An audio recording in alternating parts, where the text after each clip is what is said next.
Good overnight. Welcome on in to the overnight edition of From Day One. Art Bell and Michael Heiser are waiting in the wings for more UFO and extraterrestrial talk. So now, without further ado, we return to their podcast. That picture. I could be miles and miles and miles and miles and miles away from anything accurate. And in most cases, people have been able to produce the same picture in other provenance objects where it's clear as to what the purpose of this thing was, or, there might be a text that goes with it. That's when you really get lucky, when there's actually textual material that goes with it. And enough bad work has been demonstrated in that area, and it's inherently subjective. Again, to me, it's the badness of the work that's out there that, I will admit, colors my opinion of the enterprise, of the whole thing. I'll give you an example. You have these quote-unquote reptilian figurines that are circulating on the web, and people are referring to them as Anunnaki figurines. Well, guess what? Yeah, they come from Iraq, but they come from a civilization that predated writing period. They predate the Sumerian text, and they don't have any text on them. Why? Because writing hasn't been invented yet. There is nothing about the object that tells you anything about it, that identifies it in any way, but people will take it and just run with it. All right, hold it right there for a second, Mike. We're going to take a break, and we're going to be right back. Fascinating stuff. So we'll get to the pictures on the rocks, the runways, ancient astronauts, how it all just isn't right. I don't think he agrees with Zachariah.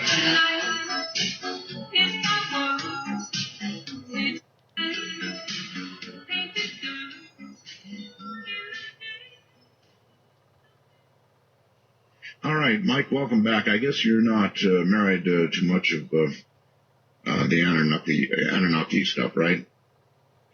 Well, as far as ancient aliens goes, no. Mm-hmm. The Anunnaki, of course, show up in Sumerian, cuneiform text. I mean, it's a little over 100 times.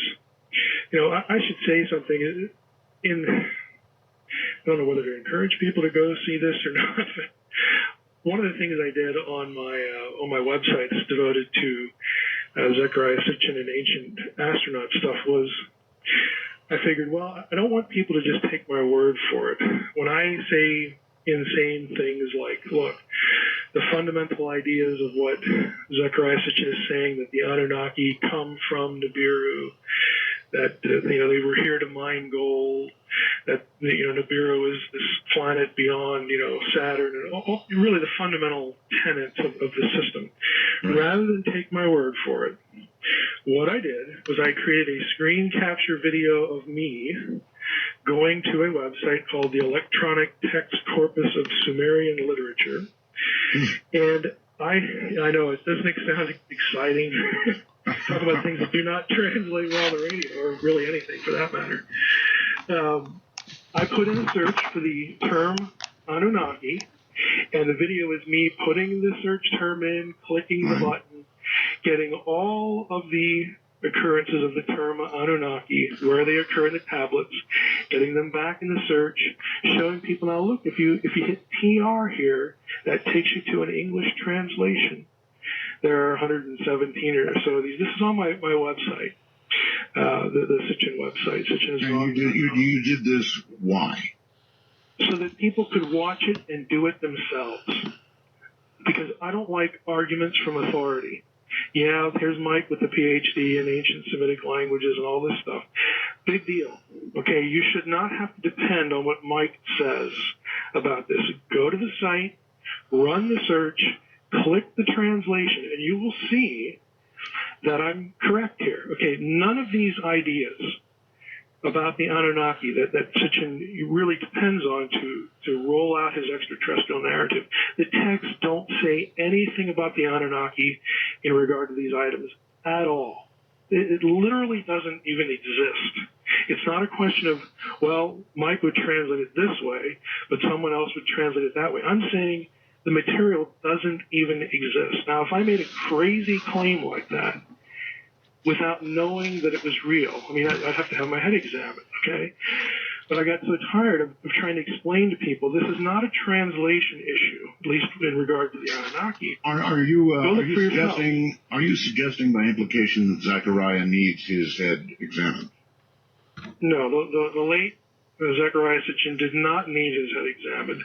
What I think, and I've heard people say really nasty things about Sitchin that I just think are nutty. Okay, I do not think Zechariah Sitchin is a reptilian. Yeah, I do not think he was an Illuminati agent. No, but you think everything pretty much that he thought was wrong. I think his narrative, his explanation of the Sumerian text is completely wrong.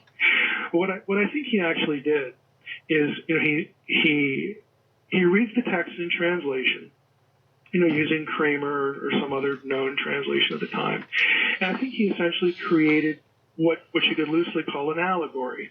And I think he tried to marry what he was reading with the characters and the mythologies, and then he would get into cosmological text. And he married that somewhat to Velikovsky, the whole worlds in collision thing. Right. Well, I interviewed him. I interviewed him many times, and he, believe me, was very, very married to it. There's no question about it. Oh, I know. He was absolutely committed to it. Like an article of faith. Yep.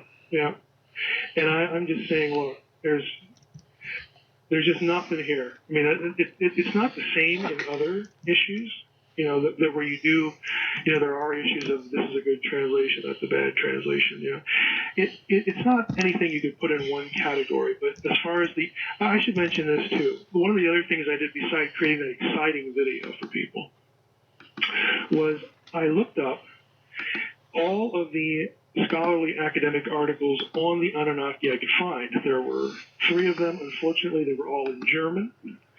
There's nothing more recent than the mid-20th century, and I hired someone, a specialist in German, to translate the documents.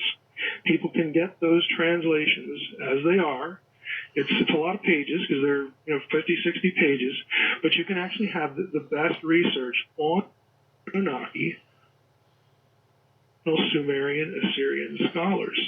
And I try to do this because I don't want people depending on Mike. I don't like arguments from authority. I like to direct people back to primary texts and say, just go read them. Don't take somebody's opinion. Just go read the things, and you'll see. Mm-hmm. All right. Here's Linda, who sends me a message. Art, he does not believe the scientists who carbon date things. If you come up with a test done by other scientists, he will tell you that they did it wrong or made mistakes. Unfair? Yeah. What's wrong with carbon dating? I don't know, Linda. Carbon dating? Linda apparently heard you reference something that was carbon dating. If I got one of these today, let's use this. Here's a good teaching point here. This is what Mike will do. Okay. I got an email from somebody that sent me a picture of an object and says, what do you think of this object that I discovered? And, it starts telling me what it is. Okay, and it's ancient alien stuff. My first question is always, okay, I need to know where it was provenanced. In other words, where was it discovered? I need to know that it was not a disturbed site. Can you direct me to the publication, to the archaeological publication? I have access to lots of databases as a faculty member. I can get to a lot of things that other people can't. Can you give me the archaeologist's name or the art? I mean, I'll find it if you give me the information, and I'll go read it, and maybe I'll post it on a blog if you like. I mean, I'll ask them. 99% of the time, I don't get anything back. What I want is I want real data. If you give me a carbon date for something, my first question will be, who dated it? Show me the report. All this stuff gets published. This is not, secrecy. There are millions and millions and millions of pages put out in the social sciences, archaeology, anthropology, every blasted year. Okay, I can get that stuff. I want to go read it so that I know, sort of where to start. Who did this? Who discovered it? I'll email those people. and say, hey, Professor so-and-so, I read your article on this and that, and I have a question. I'll do stuff like that. I don't think that's unreasonable. I really don't. No, it's not unreasonable. But again, when people look at you, they get irritated. Well, perhaps a little.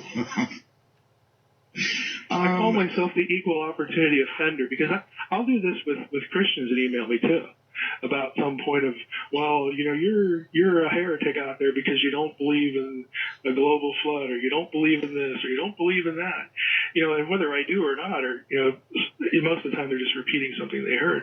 I'm going to ask them for the same thing because look, even if I like your position, a bad argument in defense of a good position is still a crappy argument. That's what it is. So wouldn't you rather have a good argument for what you believe as opposed to a bad one? Okay, and people get angry. Okay, let's try this. Look, the world has been around for a very, very long time. I don't know if you saw the series on TV about after man or after man. It showed how quickly society, the buildings, the things that we see would be dust and gone. And the answer is pretty quickly. So is it really beyond reason to suggest that there could have been others here from elsewhere, or there could have been civilizations prior to the one we're so proud of right now? Well, that's an argument that could actually be used, both ways to argue that point and also to argue against that point.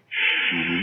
The other problem is it's an argument from silence. Well, I don't see a whole lot of buildings in this place, but boy, the Earth's been around here so long, so they must have been here. Well, that's kind of really not a sound argument.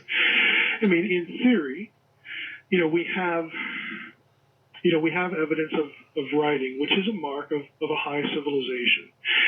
People don't stop to think about how important writing is, but you need to preserve thought to the next generation on practical things, how to build things, how to make things, so on and so forth. So I would expect, if there were like these long ago civilizations, like let's say Blavatsky talks about, millions and millions and millions of years, well, it's really convenient to attach that number to it because then you think that exempts you from having any evidence. Well, it really doesn't, because if you're going to make the claim, I need to know that the claim is reasonable. And I don't think that is an unreasonable thing to ask for. I can sit here and say, well, it's possible. Sure, Art, it's possible. Sure, whatever, the questioner's name was, that's possible. It's possible maybe in the sense that I could be the next American Idol. Okay, that's possible too. I could wake up tomorrow with a bump on the head, and I wake up and I have a great voice. I audition for the show, and I win the American Idol. Yeah, that's possible. Really? Well, not based on what I've heard so far tonight. I mean, no, it's a great conversation, but you're not singing, you're not doing anything. But it's possible. Well. Stranger things. I mean, you see where the conversation goes. So on the one hand, I don't have any problem saying, well, yeah, that could be. But I'm not going to base what I think or believe on a could be. I think it's more reasonable to just ask, is there one thing that, makes this a little more concrete, that takes it out of the realm of complete speculation into the realm of, hey, look at this thing we have here. We need to think about this object or this text.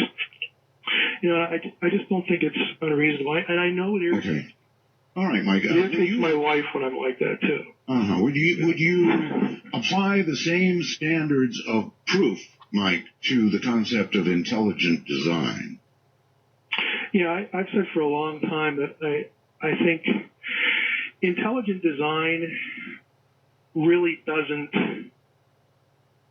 prove anything, if I could be really blunt about it. I mean, intelligent design is not really a theory about who the designer or designers are.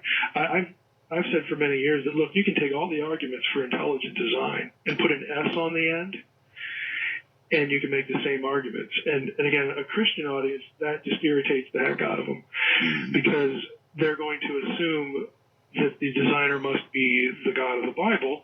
And it's like, well, sure, I want to think that too. But if we're actually looking at the argument, intelligent design, all it argues for is that the best explanation for some natural phenomena is some sort of intelligent cause. And it's a reasoning by analogy. Here's a thing that looks like it has intricate design, therefore it probably maybe had a design error. Okay, that's wonderful if you can test it. But ultimately, at the end of the day, even if you're right, you still don't know who the designer is. Okay? And so it's extremely limited. I don't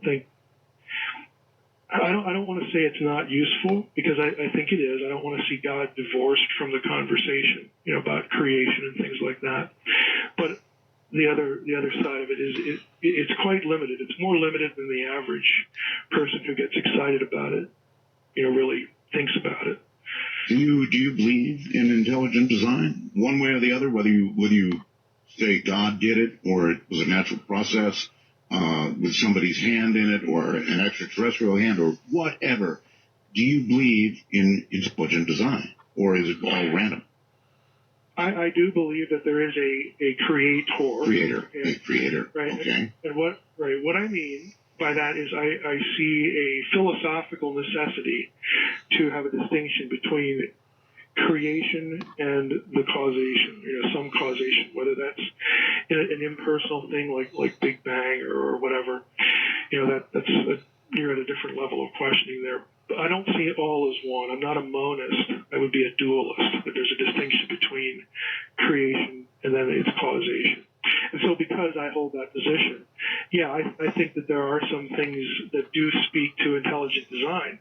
But in terms of an honest philosophical argument, winning that particular argument does not link that argument to a specific creator. And that's just being honest, with the philosophical argument. And most intelligent design theorists themselves will tell you that. I mean, when this kind of stuff filters down into the lay community and in the internet, then it starts to become more of a religious argument. So you do believe, to boil it down, in intelligent design, that there was a creator. Is that creator the one of the Bible? I think that any creator would have to be a creator like is described in the Bible, and that is totally distinct from creation. And again, characteristics of omnipotence thing. I don't believe, however, that creation had to be perfect. In fact, I actually think, this gets me in trouble again with the Christian camp, I don't think that the Bible describes a perfect creation. That opens all kind of worms for that audience. But when you start to say things like, well, the creator would have done this or that, or would not have done this or that. And evolutionists who want to be materialists, who are atheistic, they say these things all the time. Well, you can't have intelligent design because God wouldn't have done this, would he? Well, you're making a theological argument. I hope you realize that, Mr. Scientist. That's a theological argument. You're telling me what the deity that you don't believe in would or would not have done. That's not a science-based argument. That is a theological argument. So, again, just to get that off the table, I don't believe that imperfection argues against intelligent design. Let's just put it that way. Okay. I accept imperfection. Do you think that the process of evolution is ongoing, as in still? Yeah, I don't see, if we accept the idea of evolution, I don't think that there would be any way to coherently demonstrate that it's all stopped. I don't know how you demonstrate that. I don't see any reason to conclude that. Mm-hmm. Well, where do you think we're going, Mike, with quantum physics? It is a real mystery, spooky action at a distance, or whatever it was that Einstein said about it. It is pretty weird stuff to try and wrap your mind around. What do you think? I'm fascinated with. I'm not a physicist. I don't have the mechanical mind to really grasp a lot of this stuff, but I think that stuff is just fascinating. I also think it's the friend of theology. And again, this is going to get me in trouble with that part of your audience, but whatever. Think of it this way.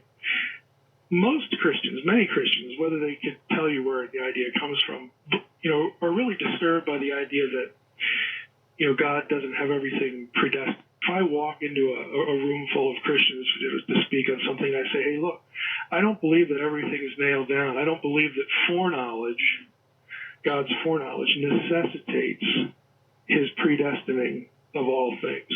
That freaks people out, okay?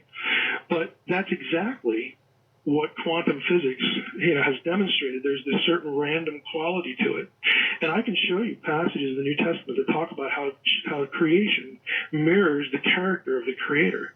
I can take you to passages that very clearly show that God foreknows things that do not come to pass. And that tells you immediately, point blank, that God knew something that didn't come to pass, therefore that thing was not predestinated. But I hate to say it this way, a lot of Christians are not very familiar with their Bible. They aren't aware of a lot of these things in it. Again, the academics, this stuff gets thrown around all the time.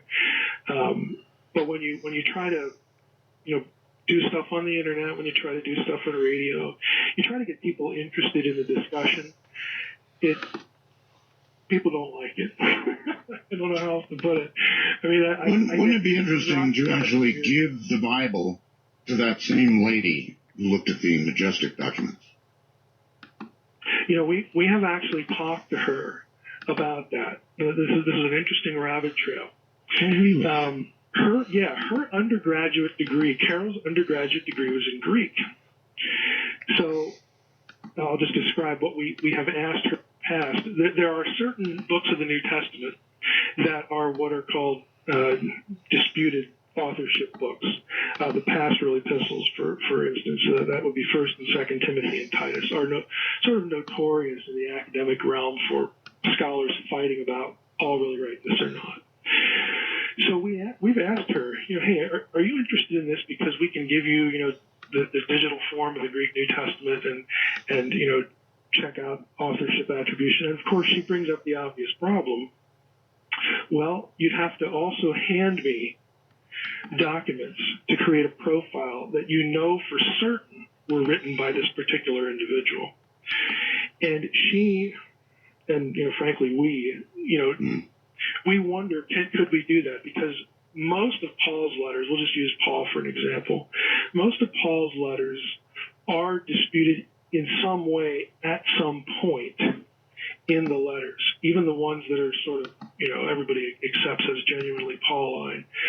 So is there a way we could actually construct this test? There have been whole books on something called stylometry, trying to test this. Now, Carol's methods are a little different, and there are computational linguists in our field who are applying this to certain, books, usually in the New Testament because it's shorter, and it takes less work to produce the raw data. And the results are mixed, but she'd have her own unique approach. So that might happen. We might be able to, convince her to do this, and it would have to be, worthwhile. We want to get something publicable out of it. But there are scholars who do that. You wouldn't be afraid of that. Oh no, I think it'd be very interesting. Again, my view of inspiration. This is a theological term that Christians throw around a lot, and conservative Jews throw it around too. That Scripture comes from God. Well, I believe that. I think that God, if I embrace the idea of a creator, the idea that a deity could influence somebody to write something seems like a pretty short jump. I mean, I can do that. I can influence somebody to write something down for posterity, big deal. So I don't view inspiration as this paranormal event, like the prophet wakes up and starts making breakfast, and then, God zaps him, and his mind, leaves his body, and then he wakes up an hour later and looks down at a text and says, boy, wow, look at that. Didn't I do a great job of that? That isn't the way it's described, even in the Bible. It's a very human process where specific literary genres are used, specific forms of literature, like an Old Testament passage about a treaty. Well, guess what? It'll conform to treaty patterns in the ancient Near East. Law codes will conform. Writers would do this because if they didn't do it, you'd think they were hacks. You'd think they wouldn't know what they're doing. Like, doesn't this guy know how to write a treaty? I mean, what a bonehead. Okay, the writers were people. And they used the tools, the knowledge, the vocabulary at their time to produce what, I would say what God wanted them ultimately to do. I have a very providential view of inspiration that's very human, but doesn't. God plays the ultimate role, preparing them in their lives for that moment to produce that thing. All right. Hold tight right there. Mike Heiser is my guest. And my guess is that you have questions for him, and we'll be getting to that. Feel free to challenge away. That's what it's all about. It's interesting, isn't it? What he does not believe in and what he does.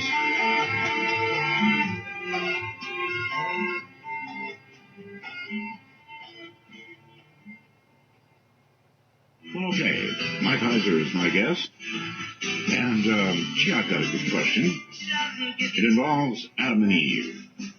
Mike, I wonder if you think the whole idea, the whole story of the original Adam and Eve is even possible. I mean, there are genetic arguments, I guess, against it. Is that true? Yeah, there are certainly genetic arguments against it. I've actually followed this one for the last 2 or 3 years pretty closely. It's quite controversial even within Christian circles because you have Christian geneticists on both sides of this one. Here in my neck of the woods, the guy lives who's more or less started the whole thing.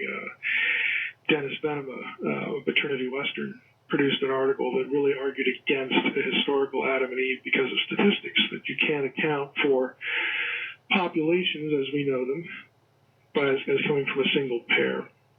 And that's been batted around quite a bit.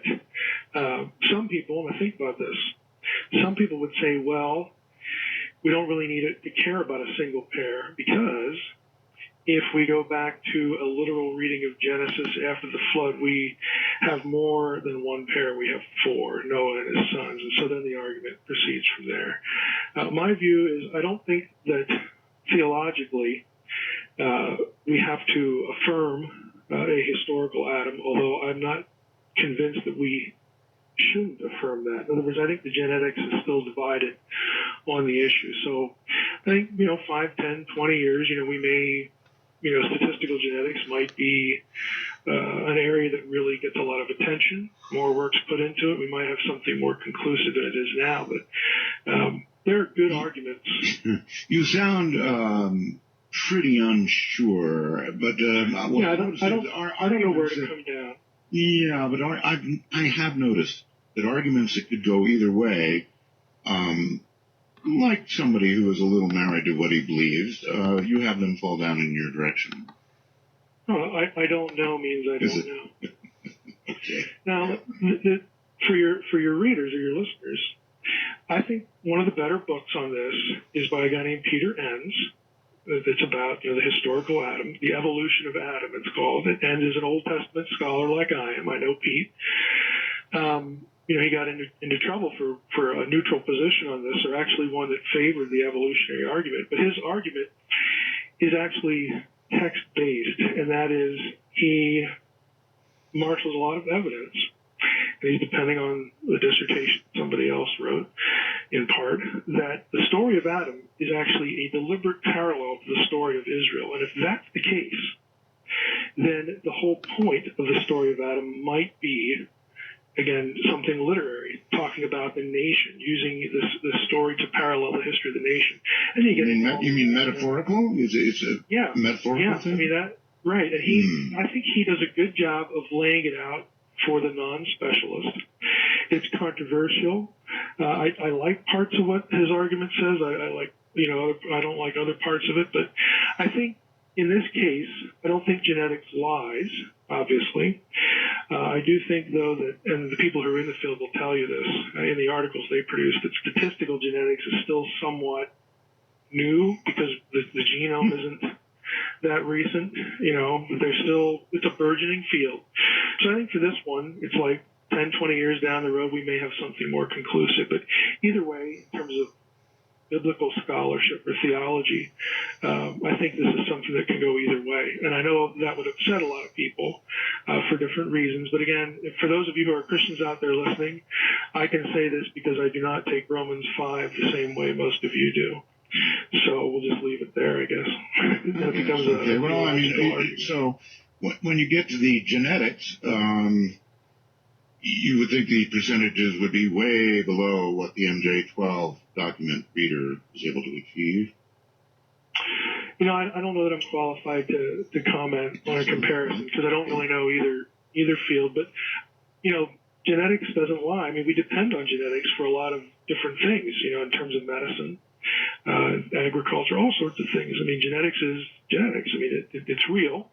The data are real. The issue is the statistical analysis of the data. So who knows? I mean, Carol might be able to look at it and say, well, this is like what I do or not like what I do. I'm just not qualified to say that, you know, make that comparison. Okay. Well, I was just interested in the weight that you put on one versus the other. If people want to go, I would, if you're interested in this question for your listeners again, if you go to my website, drmsh.com, up at the top, one of my blogs, it's called The Naked Bible. You click on that, and you can go to that site, and on that site, there's a tab that talks about anthropology, okay, biblical anthropology, which includes the Adam question, and there's one on Romans 5. Again, it's a key passage of this. I've blogged a lot on this because I'm interested in genetics. I think it's kind of fascinating. Again, even though I can't digest a lot of it, I'm really fascinated by it. Well, if genetics comes along and begins to say things that are, I don't know, in direct contrast to what you believe, and I know you do have faith, Mike, and you know, some of what you say has got to be influenced by that faith. It'd be an uneven world if it was not so. So would you admit that is to some degree true? Well, here's my secret, Art. Your listeners can get the alert here. I don't believe at all that Genesis and the Bible, for that matter, was inspired to teach us science. Okay, we talk a lot about the need to interpret the Bible in context. Especially again, you think it was metaphorical, really? No. I think the context for the Bible is the context that produced it. In other words, it's not the Reformation, it's not the early church, it's not the Catholic Church, it's not this creed or that creed. The context that produced the Bible is the one that was around when the biblical writers were living and writing. And as a scholar, and as a close reader of the text in the original languages, what you have in Genesis is really, really close, very similar because of the common worldview to other ancient Near Eastern cosmologies. You know, they're not trying to teach us science. They're trying to teach us theological messaging. That we have a creator. Here's who the creator is. It's Yahweh, the God of Israel. Humanity's here because he wants them here. We are his imagers. We're his representatives. That should work its way out into our lives in certain ways. They're not scientists. They live in a pre-scientific world, so the messaging isn't about science. Now, I don't think the theological messaging contradicts science, though. I am a theist. I am someone who believes in a creator. And I can, stack PhDs all night long of people in the hard sciences I personally know who would stand with me in belief in a creator. I don't think it overturns that apple cart at all. Now, what's problematic about that with a lot of hearers, people that would hear me, is that they're used to having their Bible filtered to them through a creed or a tradition. Yeah. And I'm not antagonistic to creeds and traditions. I'm more apathetic toward them. And I'll grant you, I can say that because I've had the training, I know all the languages and all that stuff, but I have to be honest with people and say, look, this is the way I look at things. I take the Bible for what it is. I do believe there's a God. I believe in a creator. I believe that the God is behind this thing we call the Bible. But we have to put it in its own context and ask ourselves what I think are reasonable questions. Why would God choose this time and place to do this? What's the point of it? What is he trying to message to us, and what is peripheral? Things like this. So as a scholar, I'm very mainstream in that, but when it comes to people who don't work in the field, some things I say can bother them, and I understand why that is, but I just can't filter it. A lot of my guests bother people. For example, I had a fellow on named Matthew Alper recently. Mm-hmm. Matthew wrote a book called The God Part of the Brain. Mm-hmm. Have you ever heard of that? Oh, yeah.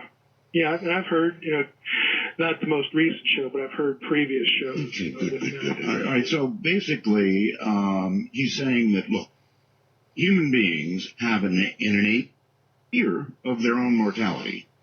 And the brain has adapted over time to embrace the concept of a creator in order to assuage that fear of mortality.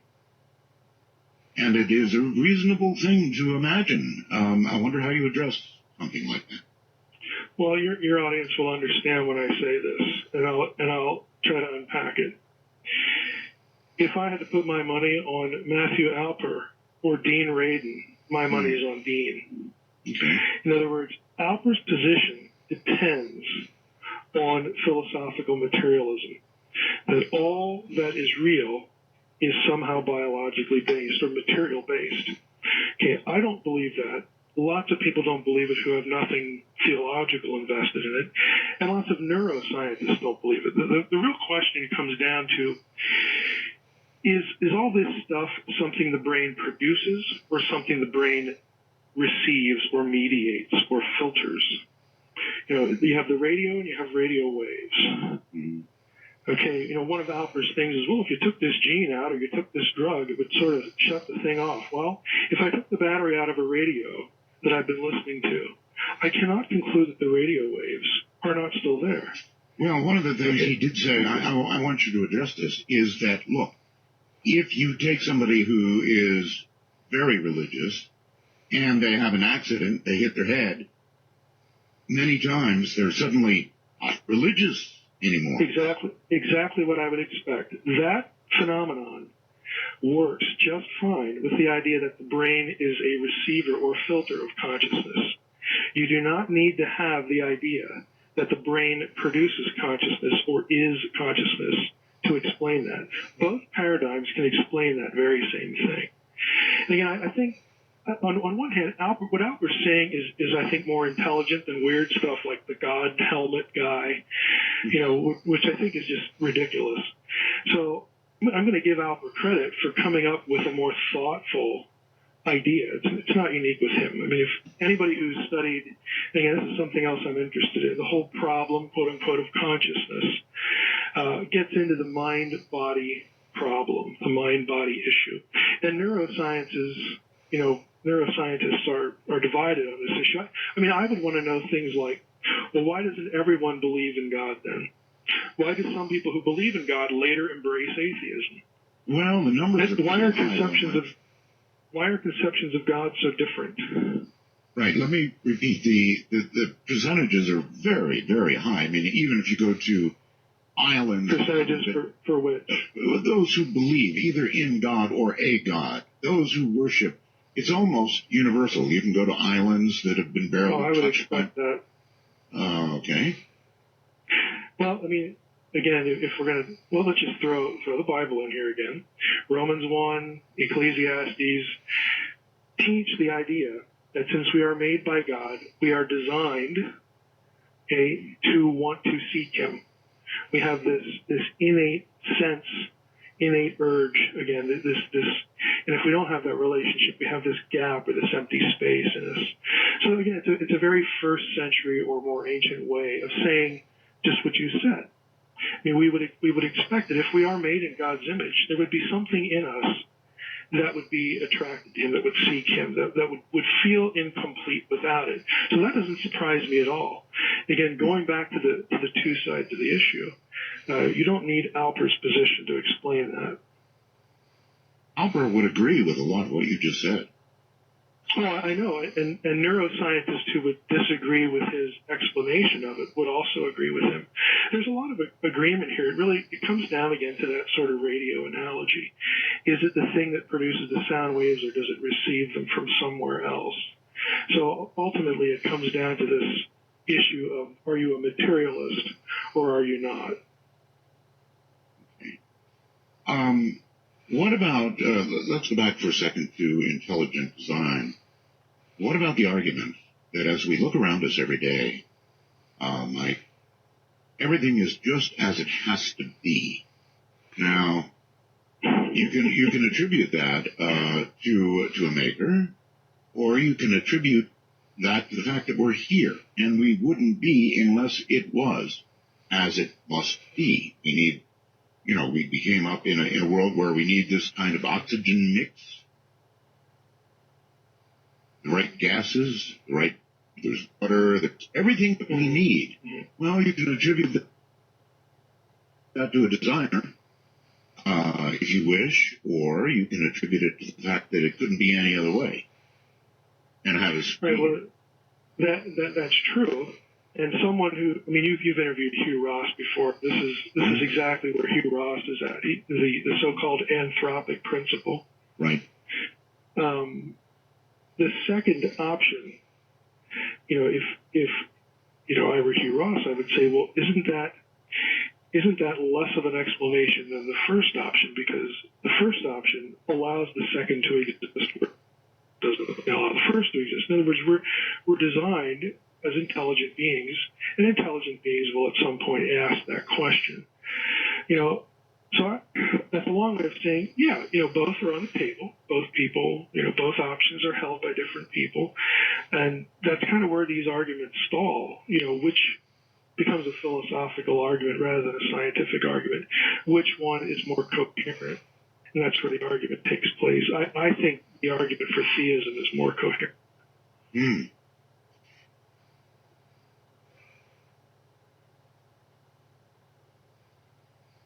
Would you think that a whole room of ufologists, would you tell them they're wasting time? No. If it's ancient alien stuff, I would say yes, you're wasting your time. Again, what I define as again.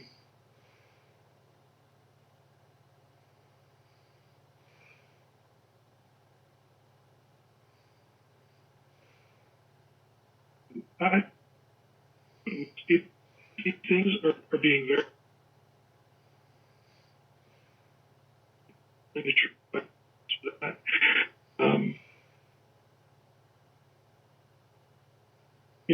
So I don't think that the field that is full of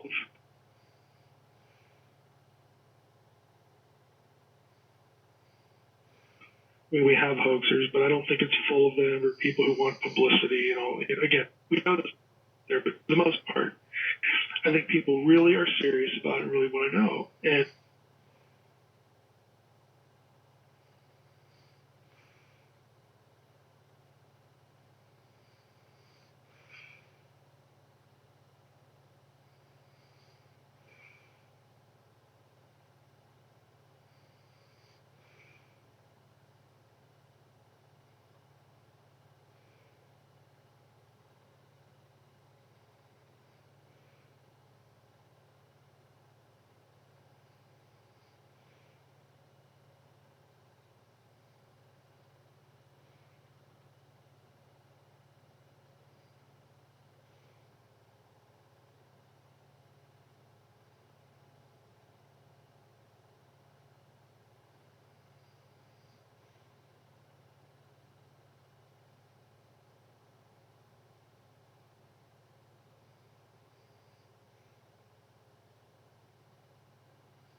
I'm in the bunch that would like to know. And so if we're talking about in our world today, again, back to the technological and the biological question, since I think it's reasonable to discuss the idea that extraterrestrials could exist, then I'd like to know if they do, and if this particular sighting or a crash or whatever it is, that might help us answer one of those questions. Why not? Why shouldn't we be doing that? So I don't think they're wasting their time at all. Okay, here's one for you. This is just a what if. I'd kind of like to know how Mike would react. Okay, is that all right? Mm-hmm. Sure. If we were contacted, if we were suddenly to receive a signal, and that signal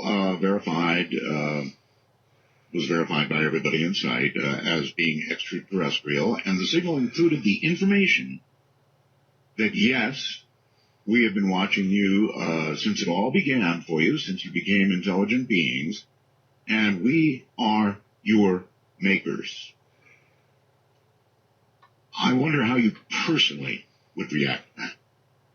I would like proof for that.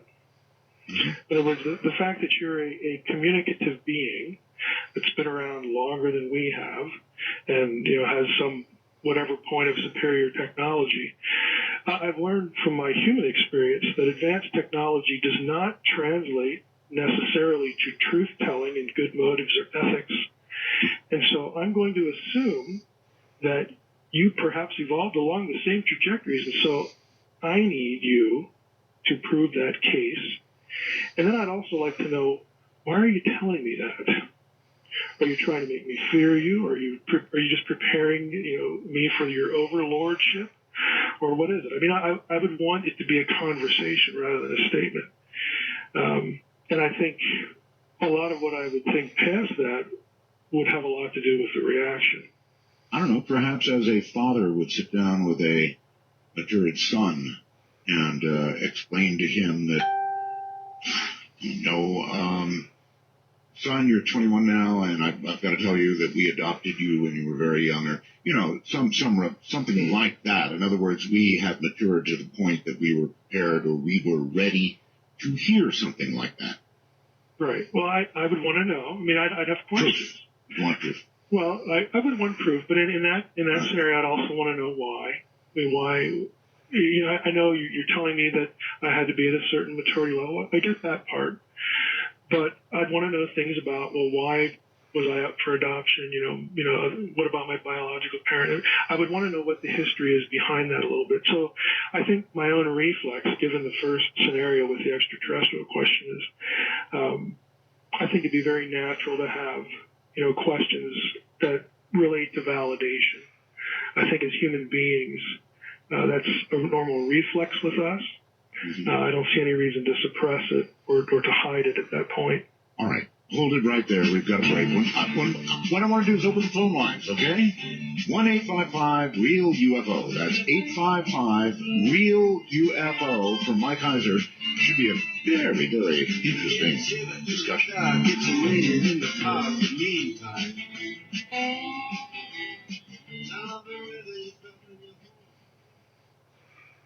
My guest is Mike Heiser, and I'd love to have you get into it with him if you would like to. The numbers are easy, 855-REAL-UFO. That translates to 855-732-5836. And I think the field is wide open. In other words, any kind of question you have, I think, is certainly fair game. And I'd invite you to pick up the phone and join in. Mike, you think you're ready for some questions? Yeah, absolutely. That's what the show's about. That's what it's about, is right. Dark Matter, you are on the air with Mike Heiser. Hello. Hello. Hello. Yes, hi. Yes. Hi. Mike, Mm-hmm. I have a question for you. Right at the beginning of the show, you mentioned that you needed proof for UFOs or ancient aliens and so forth and so on. But you set the Bible as set in stone, like it's the law. It's actually literal. but there's no proof of the Bible or God. Can you provide the proof that there is a God or a creator? Well, I didn't say that the Bible is literal. A couple times during the conversation, I've pretty much said the exact opposite. But your fundamental question is, can I prove that there's a God? If you're asking for scientific proof, the answer is no, because, again, the theological idea, the philosophical idea, is that God is distinct from creation, so you can't put him under a microscope and prove him. This is why the argument is philosophical, and what I mean by that is, what is more coherent? The idea that everything is here because of nothing, or everything is here because of something. So when it comes to the philosophical argument, yeah, I think there are really good philosophical arguments that favor the existence of a being that we would call God. Okay, so the being could be God, or it could be an alien, or some other civilization. In terms of an alien, I mean, I think we have to be on the same page here.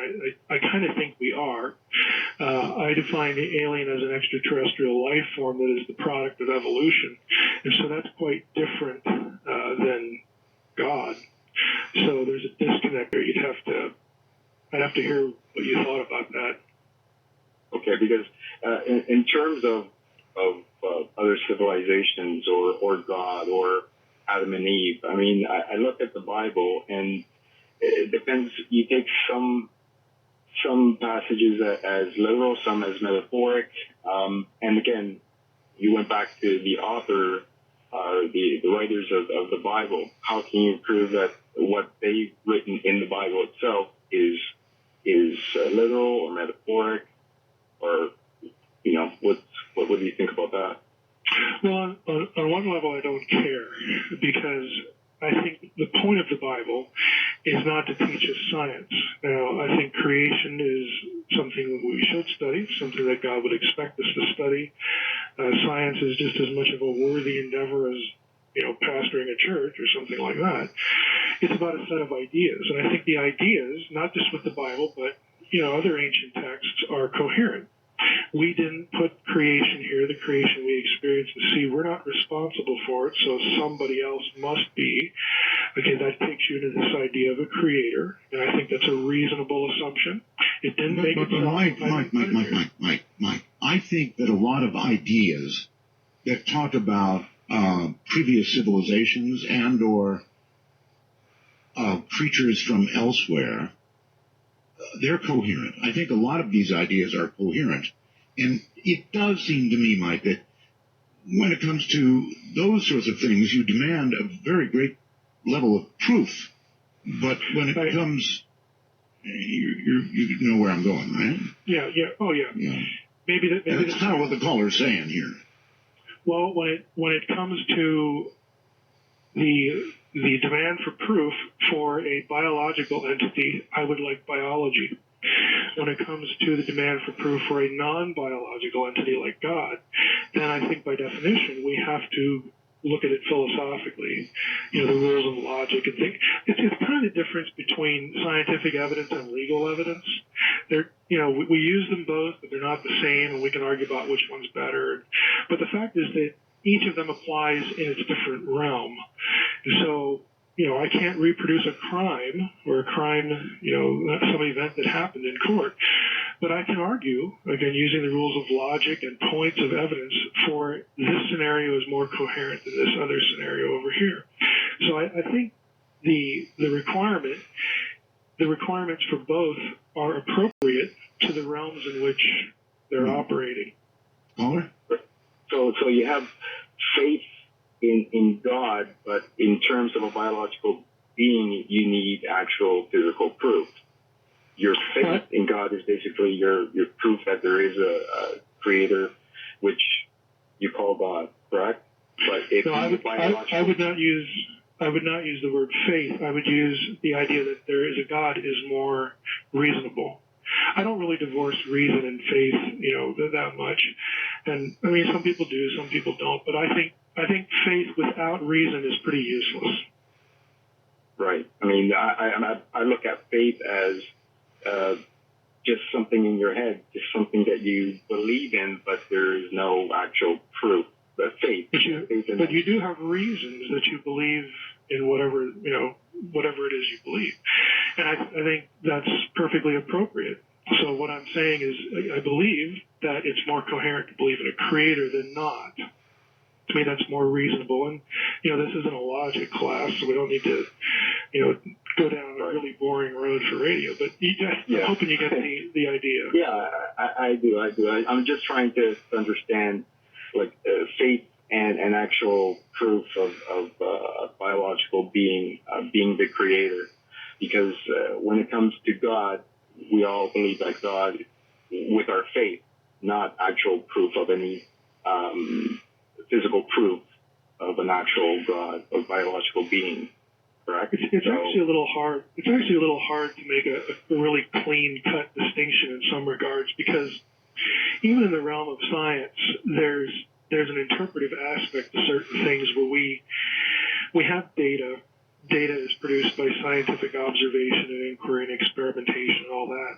But when we think about the data, then we're actually in the other realm.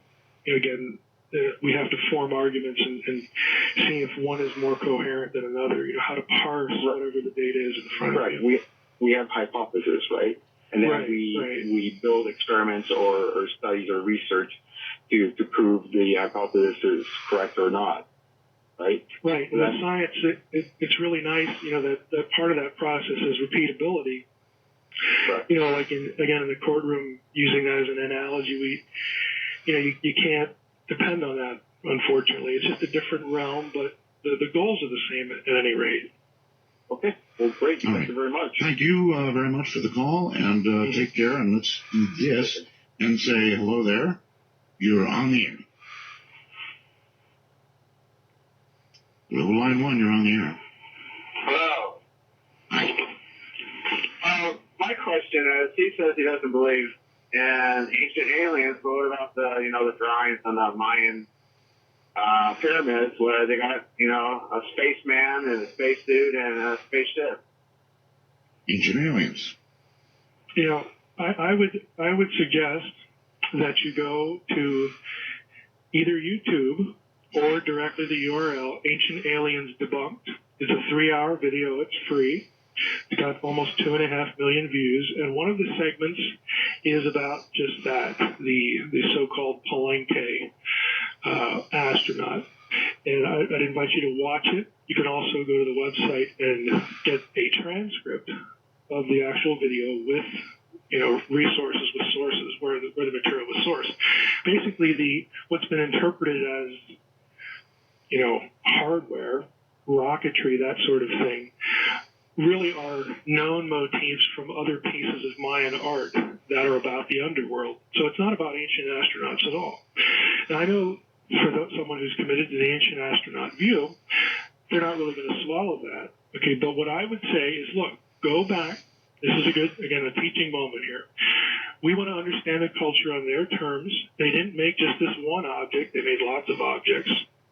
Okay, and some of those objects have text with them where you get the objects explained. Okay, underworld texts. So if you compare all the data collectively, the ancient astronaut view of that particular artifact is going to disappear. And again, my argument is primary source based. Okay, when I was 10, I lived in Culver City, California. And there was a giant cigar-shaped, craft that flew between my yard and the neighbor's yard. And so many people saw it because it was on a weekend that it was on the news, and they called it a runaway missile. And it was probably back in 1968. But missiles don't have windows. Yeah. It's ridiculous. Yeah. So it was I would miles an hour. Yeah, I believe you entirely. I mean, I believe you saw what you saw, and you're not making it up. My only question is, why would you conclude it's extraterrestrial? And again, because it's different. It's not what you'd normally see. But again, lots of people who know more about ufology than I do, have gone through and cataloged all these sorts of objects and technology. I really recommend for this one, is triangle or otherwise, again, to go to my website, drmsh.com, click on the quick links, and then look for my review of Marlar's book on triangular UFOs. I pull out a lot of images, again, from patents and other technologies back into the turn of the century, the late 1890s, all the way up to today, for all the different shapes. And that doesn't mean that what you saw is not extraterrestrial. It just means that what you saw has a really good explanation that might compete with that. And so that's why I'm saying I need more. I need a biological entity, to move me to that position. Well, it's a triangle, in his hometown. I wish I would see one. I mean, true confessions here. Every time I go out and walk the dog, I look up at the sky just hoping to see something, but I never have. So you've never seen anything, huh? No, I've never seen anything. All right. Well, I think we've got another caller on the line. You're on the air with Mike Heiser. Hello. Hello. Yes, sir. How's it going? Just fine. Go ahead. My question for you is, the human body has a couple different parts that it's not used, and it's just kind of like your appendix and stuff like that. Do you think that maybe is there from the creator for a breathing apparatus in a different atmosphere or different earth? And I'll take my question off the air. Thank you. Okay. Thank you. Well, since I'm not an anatomist, I probably shouldn't be saying anything here, but I'll venture into this territory. My short answer would be that I've never read anything about vestigial organs like that. I have done a little reading about vestigial organs, but nothing to that effect. I don't know how you would get a breathing apparatus out of your appendix. Maybe if it was connected to the lungs or something, you'd have some sort of argument there. But other than that, I'm not going to venture that much further into anatomy. All right. Let's see. You're on the air with Mike Heiser. Hello. Well, my control of these phones seems somewhat marginal. Hello there. Hey, how you doing? Okay, sir. Where are you? I'm in Philly. Philadelphia. Okay. Yeah. All right, Yeah. Philadelphia. Okay, my question is, when I listen to you, with your theories and all and your beliefs, biblical times and the Bible, it kills me that black people have been just excluded from everything. And then your source, which you probably would admit, is mostly lies and deception, and things have been taken out and added to it. So where are you coming up with all this? Well, I am really glad you called. Believe it or not, this is something I'm really interested in. How the Bible was used to justify really terrible views of racism. And again, for your listeners who are interested in this, and for the caller, I would recommend getting a book called Adam's Ancestors. Okay, it's a scholarly book. It's dense, but you're going to love it because it shows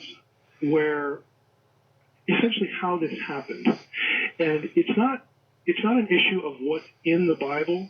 It's an issue of how poorly people thought about the Bible in the wake of, in the 1500s, discovering new peoples and other continents that discovered the new world. I mean, I agree with you. I think there's been horrific Bible interpretation that has been foisted on not just the Christian community, but on the African American community. That's just ridiculous and shameful, and it's abominable. The Bible itself doesn't teach a lot of what people say it teaches, and this is one of the best examples in the world. Well, okay, and I understand where you're coming from, but my point is also, like you said, when the Bible was put together in the 14th and 15th century, they excluded my people from almost everything. Well, everything. And so when you do something like that, how can, now in the 21st century, a person like you could speak, with such authority about who the creator is and what took place during biblical time? I feel like you probably got a white Jesus hanging at your house. And until you get rid of that, how can you sit up here and talk about the creator? It kills me. When I hear white people talk about religion and I'm black, and they exclude my whole, I mean everything. And they talk with such authority and I think almost arrogance. I mean, it just kills me. Well, I don't have a white Jesus. I have a Middle Eastern Jesus because that is the context for Jesus. The Bible doesn't talk about white Europeans. It knows nothing of Nordic races or white European races or anything like this. So what you're attacking and what you're upset with, I'd agree with you. Okay? It's just really crappy Bible interpretation. I don't know how else to put it, but these kinds of ideas that you're reacting against have come basically because people handled the Bible really, really badly. Now, I'll correct you on one point. It wasn't put together in the 14th and 15th centuries. I was referring to the Reformation. That's a Christian tradition. It has nothing to do with when the Bible was produced. It's much older than that. But it's a Mediterranean-centered document. It's an ancient Near Eastern-centered document. You can say blacks are excluded. There's actually more African American material in the Bible than there is white European material. There's no white European material. It's a totally foreign world. Mike, hold it right there. I've got control of some software here, so stand by. We'll take a bit of an early break, and we'll be right back with Mike Heiser.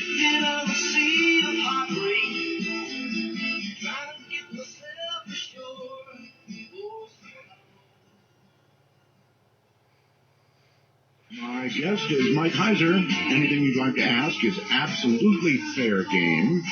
Do not be afraid to ask hard questions or make challenging statements. That's what we're here for. It's kind of one of those anything goes things. Mike, welcome back. And if you're ready, we're going to go back to the lines. You bet. We've got control of them now, I hope. You're on the air with Mike Heiser. Hello. Hello. Hello. Yes, hi. Hi, Roswell Art. This is a very interesting subject that I think that everybody contemplates at some point. My question is, and it pertains to something that I've seen when I was younger. I've seen a creature that was obviously not human, but did possess obvious technology that was not introduced to us until much later years. But what I okay, well, I want to know exactly. I want to know exactly what you saw. Was this a humanoid type creature or what? This was a humanoid lizard type person I was within 4 feet of it. I lived in the Midwest. In the 1970s, we had no air conditioning units. You left your windows open in the summer times. Being a kid, the storm windows that you have, to keep the bugs out, mine was busted out from basketball, so it was just basically an open window. I was sitting in bed. I've always been a very light sleeper, and I found myself sitting up, and I was watching the back of a creature that was obviously lizard-type creature. This creature, I was fascinated, but as a kid, I don't think being a kid, you get scared at just observing things. I observed this thing in fascination. This thing turned around and looked at me. I looked right at its eyes, and I didn't see eyes. What I seen were what looked like glass bulbs that had a red tinge around the very edge of it, such as what you would see maybe as nighttime vision. That's hypothetical to me because I don't have that in my possession. Never had that in my possession. It's not evidence other than what I look back on and review it. All right, you said you were a kid. How old were you? I was 11 years old. 11 years old, and you were not asleep. I was not asleep. I was sitting up in my bed observing this as it was going through the items that I had on my dresser. And when this thing turned around and looked at me, it probably looked at me for what seemed like a long time, but in reality was probably 2 to 3 seconds. Now, this is where people think that, and they laugh at me, that it's hokey pokey. This thing took its hand, which did have fingers. I don't recall how many fingers it had, and they weren't like dexterous fingers like human fingers. It was actually like animal-type fingers, and it touched a yellow belt that it was wearing, and I watched this thing disappear. Okay? Now, I don't know how much time had passed, but I then regained a consciousness. My closet door was open, and this same creature was rummaging around in my closet. I was still not panicked because it was moving slow. This thing did turn, and observe me. It was observing my condition of me observing it. Once it observed that I had seen it again, this thing moved so fast that it was like a strobe light, and it leaped right out that open window. And that's when I panicked. As a kid, I panicked when it moved fast. When it didn't move fast, I was able to observe it with fascination. I then screamed, ran to my parents' room. My parents came, opened, turned on the light, looked around. My closet door was obviously open. Things had been strewn out of it and whatever. I slept in my parents' room. They didn't believe me. The next morning, I checked on everything that I could find, that might be disturbed in my room. Earlier that day, in the 1970s, the elderly people that lived next door to me, they had a yard sale, and I bought a huge Rand McNally dictionary for $1. That's the only thing I could find that was missing from my room. Besides, there was a mess that I hadn't made. All right. Well, what do you think you encountered? Do you think you encountered something demonic or something alien? No. I don't think I encountered something demonic, and I don't necessarily think I experienced anything that was extraterrestrial, because I didn't see any kind of a flying object or anything, but I did see. Okay. Well, let me rephrase it. What do you think you did encounter? I think I encountered that some sort of secretive subculture that has technology that observes or was trying to learn more about us and gathering information. And here's what happened. The very next night, I waited for this thing. I sat up all night waiting for this thing to come through my window with a baseball bat. I know it sounds crazy. We're short on time here, so did it come in or not? No, but the third night, no. I was getting a drink of Kool-Aid, and I seen my mother had a plant that had toothpicks in it. It was a potato plant sitting in the windowsill in the kitchen. I was drinking Kool-Aid, and I seen the hand come up and lift that thing up out of that, and I looked out, I peeked out, and I got scared because of the previous experience. Yes. And I seen this thing, packing this thing into a cardboard box.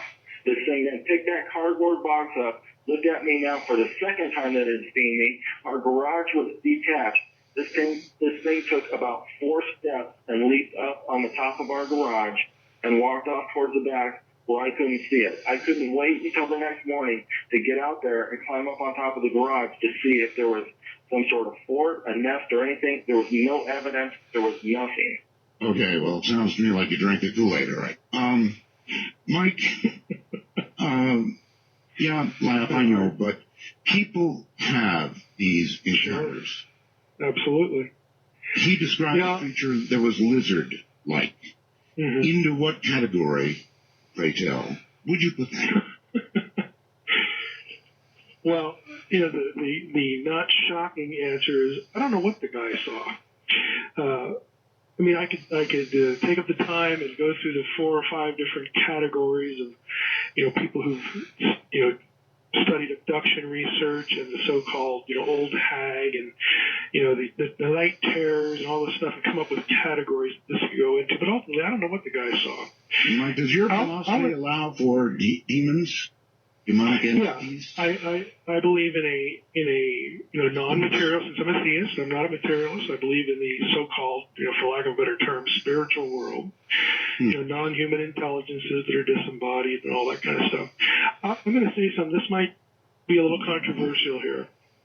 Well, what a shock. Controversial. I mean, in what you believe and demand evidence for versus what you have faith in and don't. Okay, go ahead. If this happened to somebody that I knew personally, we had a good relationship, the first thing I would want to know was, were you living near a military installation, or do you have near relatives in the military? Now, the reason it's controversial is, as I will confess, I have been influenced by the work of people like Leah Haley, who believe a lot of this stuff, the whole MyLab thing.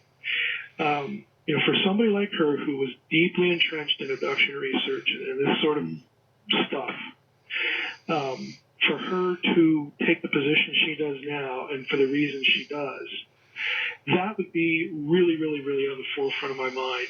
Again, if this happened to me or somebody that I particularly knew, but ultimately the honest answer is I don't really know what the guy saw. I think there could be interdimensional realities, spiritual realities. It's all vocabulary we have to use for this non-material world. Again, I'm not a materialist, so I believe these things could exist. But if you're going to put it in the extraterrestrial category, I'd like to first know that there are such biological entities as opposed to some other description, non-biological description. Okay. All right. Let's see. You are on the air with Mike Heiser. Hello. Hello, Art. Yes. Hey, Roswell, first-time caller. Hey. From this west, from northern Michigan right now. I just wanted to ask your guest what his ideas, his thoughts are on other dimensions, higher dimensions, and which is something that really cannot be proved, actually.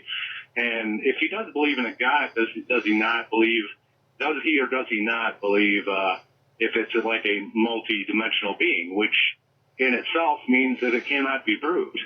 All right, let's start with the dimensions. Theoretical physics right now thinks there may be 11. What do you think? I don't see any reason to deny that there would be, more than all these dimensions. I mean, the caller's right. I mean, you can't necessarily prove these things. Again, they're postulates and there are ways you can sort of attack the problem that make it more or less coherent. But I mean, I don't see anything problematic about it. I mean, who ultimately knows? If there is a God, that deity could by definition exist outside our time and space and intrude upon our time and space, come and go, all that sort of thing. I don't have any problem with those suggestions by the world of physics, theoretical physics. Okay. Okay, thank you. All right, you're very welcome. Take care. Or God could exist across all of those dimensions. Sure. I mean, we don't know. Okay, not first time, what am I about? You're on the air with Mike Heiser. Hello. One number, many people. Hello? Hi. Hello? Hi. My question... Hello? Yeah, go ahead. Yeah, go ahead. Okay, I'm sorry. My question is this, and kudos, Roswell's, and hello, Mike. This stuff is going on in the Middle East. Does that make the Christianity, Muslim fighting a moot point? That the Bible really doesn't matter much other than a directional? And my other... In addition to that, do you think that... Okay, hold on to the answer to that question. I'm not sure I got it straight. Mike? Yeah, I'm not quite sure what caller's asking either. Right, okay. Again, please, what are you asking about the Middle East? Well, with the Muslims and all their fighting, and they're saying that they have to beat the Christians, and does it really... I mean, where does that fall into theology and the God image and the whole... all of wax? Is that a moot point? Is it useless? I mean, is it just something that they could do extreme for no reason? I'm not sure I'm getting it still. Well, I'll take a stab at it. I'm not quite sure either. If the question is all this stuff in the Middle East now about Bible prophecy, I'm one that would say no. I don't really see a real one-to-one connection there. If it's something bigger than that, there's fighting and there's wars, and I mean, Jesus did talk about that this is going to go on and on and on. Well, then there's that connection, but I'm not quite sure what she's asking beyond that. Yeah, it's more or less in that ball right there, what you had just said, the answer. My other thing was to do with creation. Is do you think that with our higher intellect, that is basically,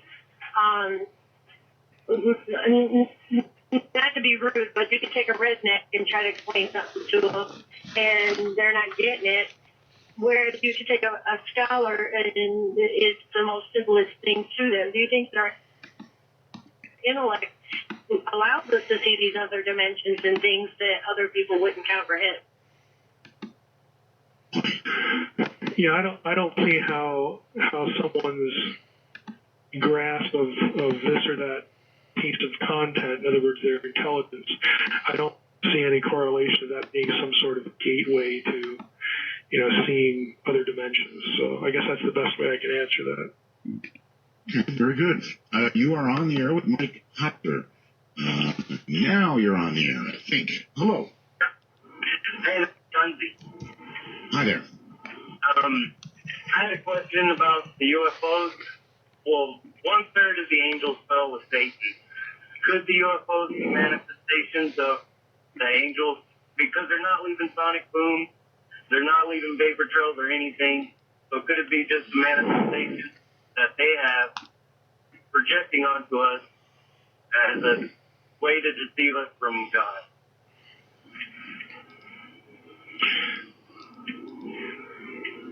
You know what I mean? Yeah. I'm just waiting to see if you were done. Oh yeah. All right, well, this will open up a can of worms here. First, I don't actually believe that there's any passage in the Bible that says 1/3 of the angels fell with Satan. That comes from Revelation 12, but the comment about the third of the stars is actually in connection with the first coming of Jesus. So it's not. The whole idea of an angelic rebellion, as far as the Bible goes, I think is something of a myth. So you can. Alrighty, my apologies, but we'll leave it there and come back and pick up the rest tomorrow night to conclude. Until then, please like, share, and subscribe. Be kind to one another and release the Krakens as we march along. Here from day one. Till then, have a great night. We'll see you tomorrow.